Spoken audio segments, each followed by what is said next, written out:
அன்பானவர்களே, இயேசு கிறிஸ்து நல்ல நாமத்திலே அன்பின் வாழ்த்துக்கள். இந்த செய்திக்குள்ளாக செல்வதற்கு முன்பதாக என்னுடைய பிள்ளைகள் பாடின ஒரு அருமையான பாடலை நாம் கேட்டுவிட்டு கர்த்தருடைய செய்திக்குள்ளாக நாம் செல்லுவோம்.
அருமையான ஒரு பாடலை பிள்ளைகள் பாட கேட்டீர்கள். பாடின பிள்ளைகளை நான் அன்போடு வாழ்த்துகின்றேன்.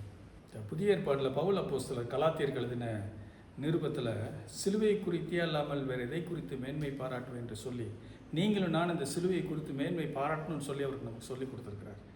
அதைத்தான் பார்த்து கொண்டிருக்கிறோம். சிலுவை குறித்து மேன்மை பாராட்டுவது என்றால் என்ன? சிலுவையை சுமப்பது, சிலுவையை அனுதினமும் சுமப்பது, சிலுவையை அனுதினமும் எடுத்துக்கொண்டு இயேசுவின் பின்னாக செல்வது என்று சொல்லி நேற்றைய தினத்தில் பார்த்தோம். நீங்களும் நானும் சிலுவை சுமக்க வேண்டும் என்று சொல்லி யார் சொன்னது? வேதம் சொல்லியிருக்கிறதா? பார்ப்போமா? மத்தேயு 10ஆம் அதிகாரம் 38வது வசனம் இப்படியாக சொல்லுகிறது, தன் சிலுவையை எடுத்துக்கொண்டு என்னை பின்பற்றாதவன் எனக்கு பாத்திரன் அல்ல. அதே மத்தேயு 16ஆம் அதிகாரம் 24ஆம் வசனம் சொல்லுகின்றது, அப்பொழுது இயேசு தம்முடைய சீசர்களை நோக்கி, ஒருவன் என்னை பின்பற்ற விரும்பினால் அவன் தன்னைத்தான் வெறுத்து தன் சிலுவை எடுத்துக்கொண்டு என்னை பின்பற்ற கடவன். ஆண்டவரே சொல்லியிருக்கிறாருங்க, சிலுவை எடுத்துகிட்டு என்னை பின்பற்றி வான்னு சொல்லி. இப்போ உங்களுக்கு ஒரு டவுட் வரலாம், பிரதர் இந்த வசனத்தை நல்லா பாருங்கள், யாருக்கு சொல்லியிருக்காரு? நமக்கா சொல்லியிருக்கிறாரு? அழகாக போடப்பட்டிருக்கிறது, இயேசு தம்முடைய சீசர்களை நோக்கி. இது நமக்குள்ள பிரதர், அது சீசர்களுக்கு, அவர் கூட இருந்தாங்களே அவங்கள பார்த்து சொன்னார், சிலுவையை சுமந்து கொண்டு என் பின்னாடி வாருங்கன்னு சொல்லி. இப்போ நமக்கு சொல்லலையா? இந்த வாசிக்கிறேன் பாருங்கள். மார்க் 8ஆம் அதிகாரம் 34வது வசனம் சொல்லுகின்றது, பின்பு அவர் ஜனங்களையும் தம்முடைய சீசர்களையும் தம்மிடத்தில் அழைத்து, ஒருவன் என் பின்னே வர விரும்பினால் அவன் தன்னைத்தான் வெறுத்து தன் சிலுவை எடுத்துக்கொண்டு என்னை பின்பற்ற கடவன். இப்போ பார்த்தீங்களா, ஜனங்களையும் கூப்பிட்டுட்டாரு, சீசர்களையும் கூப்பிட்டுட்டு ஆண்டவர் சொல்கிறாரு, ஒருவன் என்னை பின்பற்ற விரும்பினால் தன்னைத்தானே வெறுத்து தன் சிலுவை எடுத்துக்கொண்டு. இப்போ கூட ஒரு சிலர் சொல்கிறது எனக்கு கேட்குது, எங்க அது இஸ்ரவேல் மக்களை பார்த்து சொன்னாங்க, அவர் தன்னுடைய ஜனங்கள் சொல்லி இஸ்ரவேலரை பார்த்து சொல்லியிருக்காங்க, உங்களை என்னையுமா சொன்னாங்க? அப்படி தானே கேட்குறீங்க. இப்போ பாருங்கள், லூக்கா 9ஆம் அதிகாரம் 23ஆம் வசனத்தில் பார்க்கிறோம், பின்பு அவர் எல்லோரையும் நோக்கி, ஒருவன் என் பின்னே வர விரும்பினால் அவன் தன்னைத்தான் வெறுத்து தன் சிலுவை அனுதினம் எடுத்துக்கொண்டு என்னை பின்பற்ற கடவன். அதே லூக்கா 14:27, தன் சிலுவையை சுமந்து கொண்டு எனக்கு பின் செல்லாதவன் எனக்கு சீசனாக இருக்க மாட்டான்.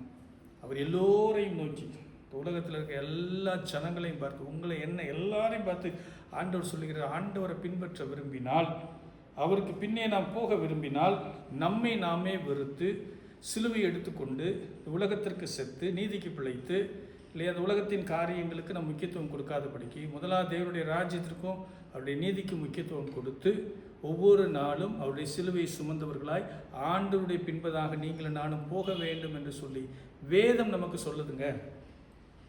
தனி மனிதனுக்கு சீசர்களுக்கு மட்டும் சொல்ல, அந்த ஜனங்களுக்கு மட்டும் சொல்ல, எல்லா மனிதருக்கும் ஆண்டவர் சொல்லியிருக்காரு. ஆக நீங்களும் நானும் சிலுவை மேன்மைப்படுத்த வேண்டும் என்று சொன்னால் அந்த சிலுவை நீங்களும் நானும் சுமந்து ஆண்டவரை பின்பற்ற வேண்டும் என்று சொல்லி வேதம் நமக்கு கற்றுக் கொடுக்கின்றது. இப்போ ஒரு சின்ன சந்தேகம், நம்மளை சுமக்க சொல்கிற ஆண்டவர் அவர் சுமந்திருக்கிறாரா? வேதம் சொல்லுகின்றதா? வாசிக்கலாம். யோவான் 19:17 பார்க்கிறோம். அவர் தம்முடைய சிலுவையை சுமந்து கொண்டு எபிரேய பாஷையிலே கொல்கதா என்று சொல்லப்படும் கபாலஸ்தலம் என்ற இடத்திற்கு புறப்பட்டு போனார். உங்களுக்கு எனக்கு முன்மாதிரியாக ஆண்டவர் சிலுவையை எடுத்துக்கொண்டு, இல்லையா, அத்தனை ஜனங்கள் நின்று பார்த்து கொண்டிருக்கிறார்கள். ஒரு சில பெண்கள் நின்று அழுது கொண்டு இருக்கின்றார்கள்.